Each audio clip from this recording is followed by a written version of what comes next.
A survey has revealed many Australians have been prescribed placebos instead of real drugs when visiting their GP. The Australian First research shows almost 80% of doctors have reported giving patients an active placebo, ranging from water-based injections to unnecessary antibiotics. The treatment is one that doctors know won't address the underlying condition, but might produce a positive effect. Almost 40% of GPs also admitted to giving out inactive placebos, like sugar pills.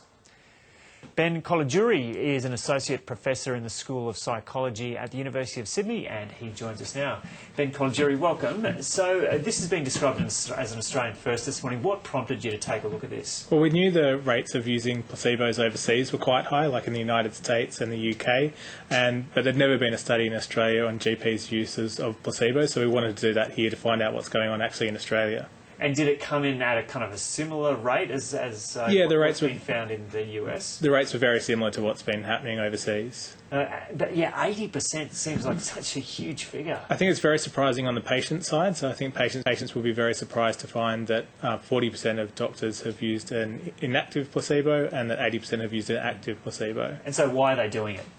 Well, for the most cases, they're doing it to try to help their patients. The doctors believe that they can elicit a placebo effect to actually help their patients feel better.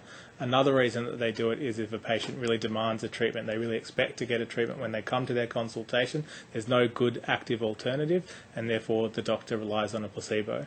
So what's your view on the fact that this is happening, or are you kind of trying to distance yourself from drawing any conclusions about it? Like I said, for me it wasn't that surprising based on what's happening overseas. I think for Australians it will be surprising, but I think. But is it disturbing? I don't think it's disturbing because I don't think it's happening at an incredibly high rate, but I think it should call for some discussion in Australia about whether there need to be some guidelines for GPs in terms of whether it's appropriate to use placebos or not, and what patients actually think. Are patients happy with this or not? We keep on hearing about how the effectiveness of antibiotics is being reduced because of their wide use. Is this particularly concerning what you found here in relation to antibiotics? Yeah, so that was the most concerning thing in the study, was that GPs were often using antibiotics when somebody had a suspected viral infection and they were using them to elicit a placebo effect or because of demand. And I think that is concerning in terms of possibly increasing antibiotic resistance in the community. But if the drug isn't being used to fix a virus, is it necessarily undermining the effectiveness of antibiotics overall? It may not be, but these are in cases where there's a suspicion that it's a viral infection, so the doctors don't often know for sure what the patient has.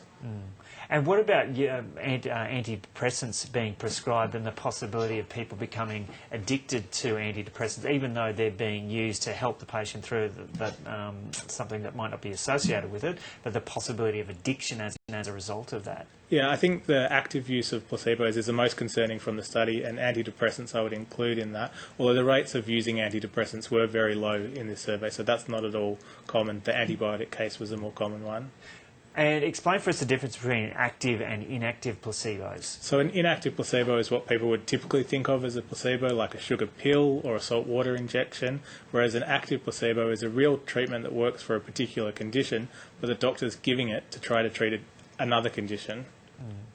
And what do you think about this, the fact that patients are getting a positive benefit from this regardless? Well, I think most of my research focuses on the placebo effect and the benefit that can come. So I think it's great news that the doctors are using these placebos to try to benefit their patients. I think the thing we need to discuss is, when deception's involved, is it okay? Is it ethical? And how effective have they been at placebos? Did you take a look at that as well? We didn't look at that in this particular survey, but we've done a lot of research on placebo effects for things like pain, nausea and sleep, and we know they're quite effective there. We also know they're effective for conditions like Parkinson's disease even, so there's quite a range of conditions that placebo effects can benefit. Okay, and so where are you going to take the research from here? So I think the next thing would be to do a larger scale study, because this was only 140 GPs, and then in the future to try to look at what patients think and hopefully come up with some evidence-based guidelines for placebo use. But 140 is a reasonable amount to draw conclusions from? I think it's a decent number to start off with in Australia. Yeah. Okay, Ben Colagiuri, thanks so much for coming in and having a chat to us. Thanks a lot. Late last year, Ghanem Al-Shanen was working on a building site